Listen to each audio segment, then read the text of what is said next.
ورجعنا تاني يا دكتور. طبعا عملنا الفراخ دي بنقطه واحده بس من زيت الزيتون، ودخلناها في الاير فراير زي ما قلنا او في الفرن، وطلعت بالشكل ده. هنقطعها بقى مكعبات بعد كده، وهنعمل بقى الصوص بتاع السيزر نفسه. تمام. الصوص ده مفيد جدا لمرضى القلب، بديل للمايونيز، وبالنسبه كمان للناس العاديه. كويس جدا. تمام. هنقطع بس ده مكعبات.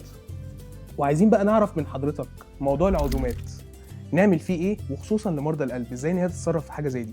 طيب هو مشكله العزومات والتجمعات في رمضان ده انت عارف يعني الاكل كله من النوعيه اللي احنا شفناها في الفيديو اللي في الاول، اللي هو كله مقليات وكله دهون مشبعه وكله سكريات وحلويات وكده. طبعا. طيب انا ازاي اوقف الكريفنج بتاعي للحاجات دي في رمضان؟ طبعا بيبقى بعد فتره صيام طويله، ولا اكلت ولا شربت، اجهاد، مجرد ما بشوف الاكل ده قدامي طبعا الموضوع بيبقى مغري جدا يعني.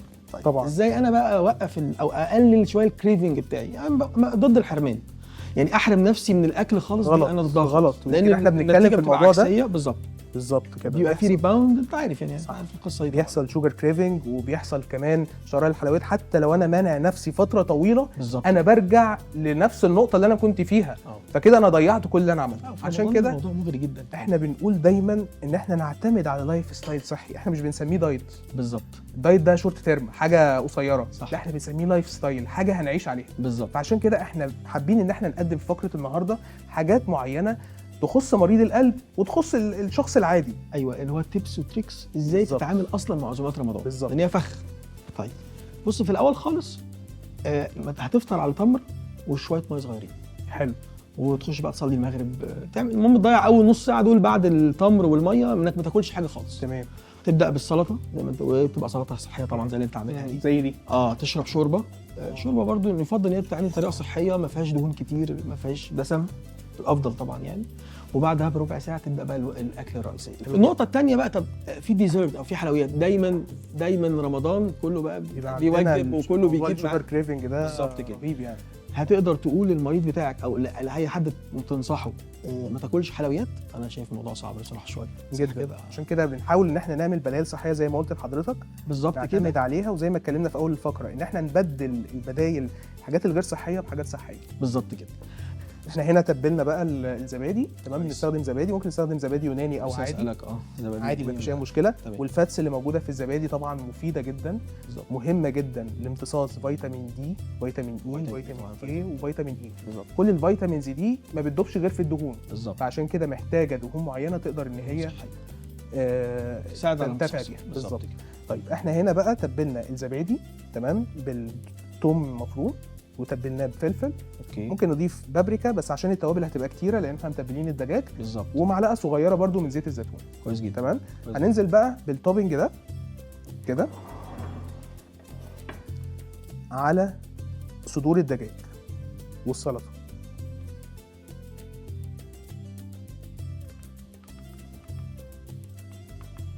طيب احنا يا دكتور برضه عايزين نعرف من حضرتك، كان في كذا حد سالنا في الموضوع ده بس عايزين له اجابه واجابه واضحه. بيبقى الناس اللي بتفطر وبعد الفطار بيحصل زي تسارع في القلب، في ضربات القلب، والم في الصدر كمان، والالم في الصدر. بالزبط. فده ممكن يكون سببه ايه؟ وهل في علامات معينه ممكن مثلا لو ظهرت تستدعي ان انا اروح للدكتور، ولا الموضوع ما فيهوش الم؟ كويس قوي انك سالت السؤال ده. بص، هو مبدئيا الموضوع متكرر اكتر في رمضان. ليه بقى؟ لان انا قاعد طول اليوم معدتي فاضيه. خد بالك، انت معدتك فاضيه دي انت هيلثي، انت حاسس ان يعني صح. الناس بتبقى عندها قناعه ان انا طول ما انا صايم انا تعبان. مظبوط. انا مش قادر اعمل مجهود، انا مش قادر اتحرك. لا، هو انت ممكن اول كام يوم في رمضان تحس الاحساس ده، لكن بعد كده انت وانت صايم انت هيلثي اكتر يعني. تمام. طيب ايه مربط الفرس في ايه؟ الاكلات الدسمه وبكميات كبيره على الفطار. تمام. دي مشكله. بالظبط كده. يعني غالبا كل الاسباب اللي هقولها دلوقتي ليها علاقه بالاكل الدسم. اكلت اكل دسم وانا اصلا عندي ارتجاع في المريء. تمام. فالحمض هيرجع على المريء، فيحس بالام في الصدر او ضربات سريعه بتشبه الايه؟ تشبه الام القلب بالظبط. صح. طيب في ناس عندها قولون عصبي وبيجي لهم انتفاخات وتضغط على الحجاب الحاجز ويبدا يحس برضه بالنهجان والضربات. ده بيبقى بعد اكله دسمه. تمام. الاكلات الدسمه نفسها لما بتاكل بكميات كبيره بعد الفطار، الدم كله بيروح للجهاز الهضمي وده بيبقى لود على القلب، فبرضه القلب بيرد ده ايه؟ ضربات سريعه. بيحصل حاجه ساعات برضه في كل المرضى وحتى في مرضى القلب بس، انك لما بتاكل كميات من نشويات كبيره او سكريات كتيره بعد الفطار على طول، الانسولين بيعلى، السكر بيعلى، فالانسولين بيعلى، بيقلل السكر جدا، ممكن كمان يحصل هبوط مفاجئ كده، فبيحصل الشوجر بالظبط بقى والضربات بالظبط، الادرينالين بيطلع وبيعمل ضربات سريعه برضه، فتحس بالاعراض دي. صح. ايه بقى التحديات اللي ممكن تقابل مريض القلب في رمضان؟ اولا طول فتره الصيام يعني بتعرض المريض القلب او عامه اي حد للهايبوتنشن اللي هو انخفاض في ضغط الدم، وكمان لخبطه في معادن الجسم. واشهر اثنين اللي هما البوتاسيوم والمغنيسيوم طبعا. والبوتاسيوم والمغنيسيوم لما بيتلخبطوا بيعملوا اعراض كتيره جدا، خصوصا في مرضى القلب او ضعف عضله القلب. طيب النقطه الثانيه اللخبطه في مواعيد الادويه، خصوصا الادويه اللي بتاخد كل 12 ساعه او كل 8 ساعات. هو المريض بيتلخبط 8 ساعات ايه ده، انا كل اللي بفطره هم 8 9 ساعات بس، فانا هاخد ده امتى وهاخد ده امتى؟ فتلاقي المريض اوتوماتيك كده ايه بيسكيب داون، صح، بينسى جرعه خلاص. فده طبعا موضوع خطير جدا وتحدي قدام مريض القلب في رمضان. يعني اخر حاجه بقى العزومات، وده ستريس لوحده، ده ضغط على المريض يعني. صح. هو كل يوم بيروح نفس العزومات دي ونفس التجمعات دي ويشوف نفس الديزرتس والحاجات دي، فلازم يبقى دايما مركز ان هو بيتبع تعليمات الدكتور.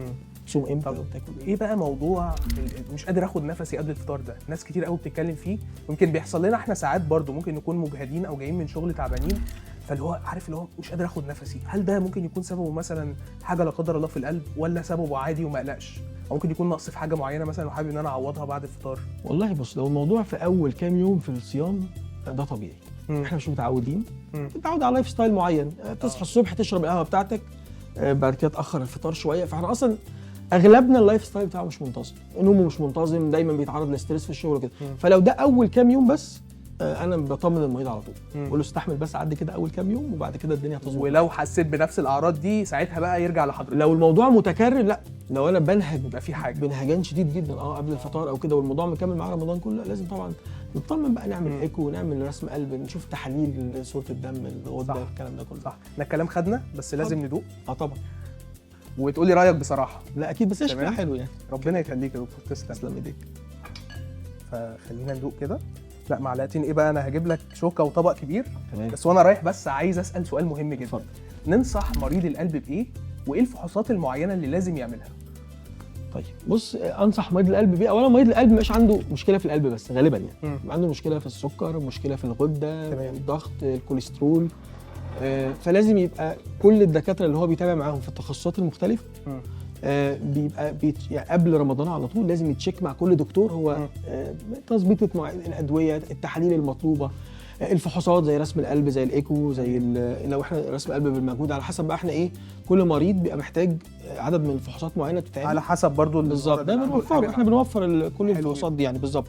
لكن مراجعه كل التخصصات اللي هو المريض اصلا بيتابع معاها في العادي مهمه جدا قبل رمضان. ولو ودي برضو تريكه كده دايما بقولها لاي مريض، انا دكتور قلب وقلت لك صوم، لو دكتور المخ والاعصاب او دكتور الغده قال لك لا ما تصومش لسبب معين، في السكر او في الجلطه في المخ او اي حاجه، هتسمع كلامه. اي دكتور يقول لك ما تصومش من كل الدكاتره اللي بتتابع معاهم هتسمع كلامه. صح. بس فده يعني دي اكتر نصايح انا بوجهها للمريض القلب. حلو جدا. يلا بقى يا باشا دوق بقى معايا كده وقول لي رايك بصراحه. تسلم ايدك. واهم حاجه الصوص اللي اتحط ده، احنا ممكن نحط التوبنج ده على فكره على اي حاجه عندنا. يعني مفيد ومشبع وفيه بروتين رائع بصراحه. الموضوع صعب شويه. شويه دي ممكن نقطعها. يا ريت.